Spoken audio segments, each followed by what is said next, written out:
Buongiorno a tutti, bentornati a Liberamente, variazioni e scorribande qui su Radio Libertà. Oggi ritualmente è un orario lievemente slittato perché Liberamente è stato preceduto dalla chiacchierata indubbiamente libertaria con Giuseppe Cruciani, ma ora invece veniamo a una notizia grave, obiettivamente grave e inquietante, perché va bene tutto, ma non scherziamo. Parliamo del caso Roggero. Notizia data per esempio con ampio risalto oggi dal Giornale. Il pezzo è di Luca Fazzo, che è uno dei migliori cronisti giudiziari d'Italia, e quindi a maggior ragione mi fa alzare le antenne, perché vuol dire che è qualcosa che è all'opera, che è davvero qualcosa che può accadere. Sta tutto nel titolo in realtà: persecuzione infinita. Ora Roggero rischia un carcere più duro. Cioè un carcere più duro rispetto a quello dove attualmente è detenuto, che è il carcere di Bollate, che è noto, cioè non è il paradiso, non è che sono le Hawaii, però è noto per essere un istituto penitenziario che rispetta, diciamo, dei connotati di umanità, decoro, rispetto della persona, che non sempre sono rispettati in altri istituti. E il pezzo di Fazzo ci spiega cosa diavolo potrebbe accadere. Roggero si è costituito appunto a Bollate, ma ora la sua permanenza è a rischio e potrebbe essere destinato a una prigione sicuramente più dura. Il suo istituto di riferimento, Cuneo, è considerato un posto infernale.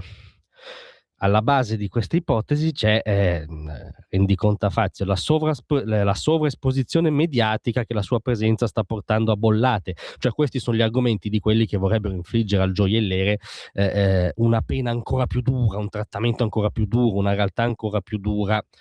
Questa della sovrapposizione mediatica è chiaramente una supercazzola strumentale, perché il carcere di Bollate ospita da anni Bossetti, ha ospitato Alberto Stasi, cioè ha ospitato detenuti che avevano una forte attenzione mediatica. Quindi chi ha in mente di fare questa, diciamo, usiamo un termine tecnico, porcata, questo argomento faccia il favore di rimuoverlo dal tavolo.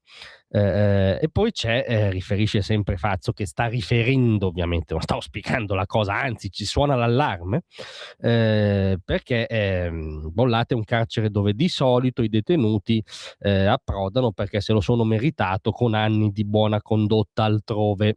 La chiave di tutto sta nell'espressione di solito. Sì, è vero, di solito è così, ma che il caso di Roggero sia un caso eccezionale, nel senso un'eccezione rispetto alla dinamica del reato canonico, del detenuto canonico, è un po' difficile negarlo.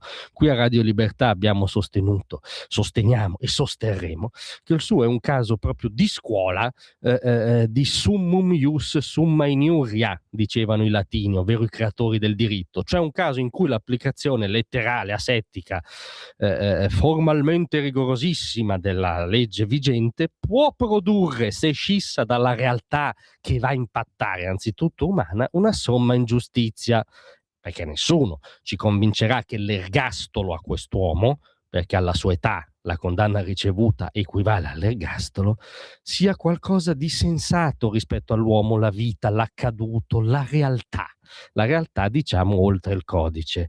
Ed è tra l'altro il vero motivo anche filosofico che a nostro giudizio giustifica la richiesta, quasi la necessità scritta nelle cose della grazia, che no, non solo non è uno scandalo chiedere, ma può essere una battaglia di civiltà.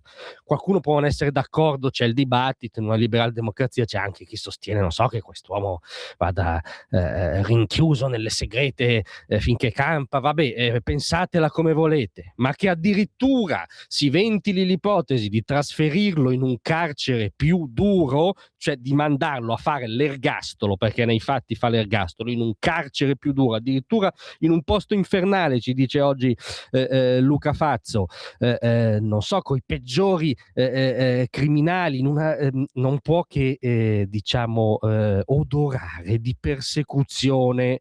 Allora vuol dire che è stato messo metaforicamente nel mirino, dopo essere stato messo nel mirino per anni dai rapinatori, 7 rapine e o aggressioni, parenti minacciati, picchiati, dopo aver vissuto uno stato di minaccia ingombente permanente, adesso, se fosse vero che si pensa di trasferirlo in un carcere più duro, sarebbe persecuzione di Stato.